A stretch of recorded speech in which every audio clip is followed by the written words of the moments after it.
بسم الله الرحمن الرحيم. Apa sih sifat bersihnya hati? Di antaranya ikhwan, tentu berdoa. Berdoa kepada Allah. Di antara doa tadi, wala taj'al fi qulubina ghillan lil ladzina amanu. Di antara doa, waslul, seperti doa Nabi sallallahu alaihi wasallam, waslul sakhimata qalbi. Ya, cabutlah penyakit hatiku. Waslul sakhimata qalbi. Cabutlah kotoran-kotoran di hatiku. Ini antara doa yang kita kita doa, waslul sakhimata qalbi wala taj'al fi qulubina ghillan lil ladzina amanu. Berdoa kepada Allah Subhanahu wa taala. Kemudian hindari perkara-perkara yang bukan urusan kita. Ini juga membersihkan hati. Maksudnya apa? Jangan kepo. Nabi mengatakan, min husni islamil mar'i tarkuhu ma la ya'ni. Di antara keelokan Islam seorang meninggalkan yang bukan urusannya. Kita hidup di dunia ledakan informasi, ya. Ledakan informasi itu sangat banyak, ya. Nah, kita main medsos, ingin tahu berita ini, ingin tahu berita ini, ingin tahu berita artis ini, ingin tahu berita koruptor ini, ingin tahu berita ini, ingin tahu berita luar negeri. Ini kepo namanya. Ini bikin hati kotor. Tahu keburukan orang, tahu ini, tahu anu, tahu ini, ya. Kita secara global aja, bukannya kita tidak tahu perkembangan ini, tahu, tapi secara global. Yang detail kita perlu, kalau perlu bagi kita perlu tahu, silakan detail. Seperti kemarin saya kepo juga, saya ingin lihat tentang orang yang menggambar Nabi kemudian meninggal. Saya ingin tahu meninggalnya kayak apa. Itu saya kepo. Saya bilang tolong kirimkan video kepada saya, lihat bagaimana cara dia meninggal. Terbakar. Nah, apa-apa, karena ini menurut saya menambah iman saya, ya. Nggak ada masalah. Tapi tidak semua perkara kita harus tahu kepo, harus ini. Enggak. Kalau kita mau kepoin semua terlalu banyak, mau habis buang waktu, buang umur. Membuang-buang umur hanya mematikan hati. Membuang-buang umur hanya mematikan hati. Ibu-ibu terutama, ya. Jangan tahu artis ini bagaimana, ini cerai kenapa. Nah, itu ibu biasanya tahu masalah gitu. Jangan. Buang-buang umur, mending baca Quran. Ya. Jadi di antara bersihnya hati, hindari perkara yang bukan urusan kita. Hindari, ya, dengar cerita keburukan orang lain. Tadi hadis Nabi SAW, la yuballighuni ahadun min ashabi an ahadin syai'an wa inni uhibbu an akhruja ilaikum wa ana salimu sadar. Jangan seorang pun menyampaikan kepadaku tentang keburukan orang lain. Aku ingin keluar bertemu kalian dengan hati yang bersih. Hindari majelis ghibah, jadi majelis namimah. Kalau di grup ada majelis ghibah, tinggalkan. Live dengan cara baik, mohon maaf saya gini, saya tidak bisa lagi. Terima kasih atas kebersamaan kita selama ini. Semoga majelis kita majelis menambah keimanan, ketakwaan, yang dijauhkan dari majelis-majelis yang menambah dosa. Assalamualaikum. Ngapain punya teman kemudian merusak, mengotori hati kita? Nggak perlu. Ya, orang kalau datang sama saya, Ustaz mau dengar, saya nggak mau dengar. Namun terkadang saya sering harus mendengar permasalahan orang karena ada mereka minta cari solusi. Asalnya saya nggak mau dengar. Kalau dengar saya jengkel, saya gini. Tapi harus saya dengar untuk cari solusi. Kalau bisa kita nggak dengar, nggak usah. Ngapain?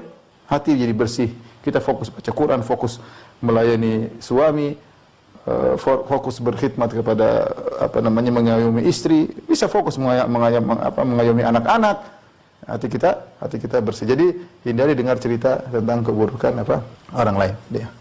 Beriman kepada takdir, ini penting juga. Hati bersih. Terutama ketika kita dizalimi.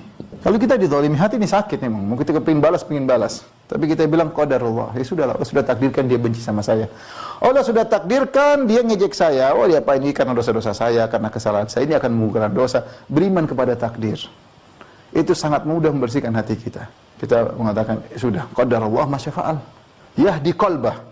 Kata Allah, wa man yu'min billahi yahdi qalbah. Siapa yang ketika ditimpa musibah, dia beriman kepada Allah. Di antaranya dia tahu, hadza min indillah. Ini semua dari Allah, Allah yang menentukan. Kata Allah, yahdi qalbah. Allah akan berikan petunjuk kepada hatinya. Allah akan beri hidayah kepada hatinya. Hatinya akan bersih. Kita bisa tersenyum sama orang yang jengkel sama kita, yang zalim sama kita, masih bisa tersenyum kalau kita yang benar bersihkan hati kita. Jadi beriman kepada takdir ini adalah perkara yang sangat penting agar hati kita menjadi bersih. Mudah memaafkan, paksa diri, latih diri untuk biasa memaafkan. Ini katanya juga dengan takdir. Jangan kita dalam hati kita jengkel sama orang. Ya. Kalau kita renungkan sekarang dalam diri kita ini ada berapa orang kita jengkel. Teman-teman dekat, ada yang kita jengkel, kita dendam, mungkin kita pengen dia mati segera. Sudah, buang dari hati kita. Kita nggak pingin dalam hati kita ada seorang pun yang kita dendami, nggak ada. Yang kita jengkeli. Bersihkan hati. Siapapun orang itu zalim sama kita, nggak. Kita mensikapi dia sesuai dengan syariat. Kalau dia salah, kita boleh bantah dengan ilmiah, tapi nggak usah kita jengkel sama dia. Nggak perlu, kita bersihkan hati kita. Tadi contoh Syekhul Islam Ibnu Taimiyah bagaimana dia menghadapi musuh-musuhnya. Dia bantah secara ilmiah. Tapi bukan karena dia pingin orang itu kemudian sengsara, enggak ada perasaan seperti itu. Ini semua sudah berjalan dalam aturan Allah Subhanahu wa taala. Bersihkan hati, hadapi dengan sesuai dengan konsekuensi hukum-hukum syar'i, tanpa harus hati kita kemudian dendam, enggak perlu. Dan mudah maafkan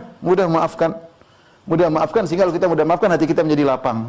Ada 10 orang masalah sama anti, coba, kan jengkel. Lihat setiap dengar nama dia jengkel.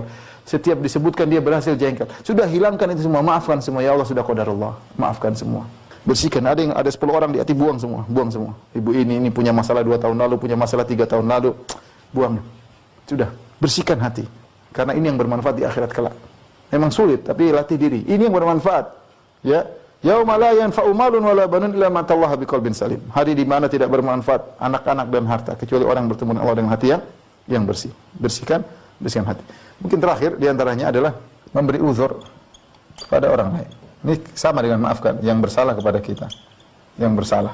Beri uzur, mungkin dia salah ngomong, mungkin dia coba kita di posisi dia, ya kita sudah maafkan. Dia mungkin bikin jengkel hati kita maafkan. Dia juga manusia, saya juga manusia. Dia punya salah, saya juga punya salah. Ya mungkin dia baik, cuma salahnya sekali ini.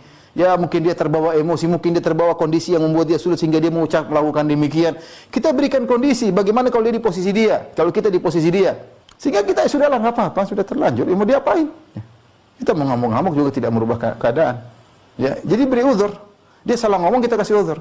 La tadhunanna bi kalimatin kharajat min akhika su'an wa anta tajidu laha minal khairi mahmala. Kata Umar bin Khattab radhiyallahu anhu, jangan kau berburuk sangka kepada ucapan yang keluar dari saudaramu, ya.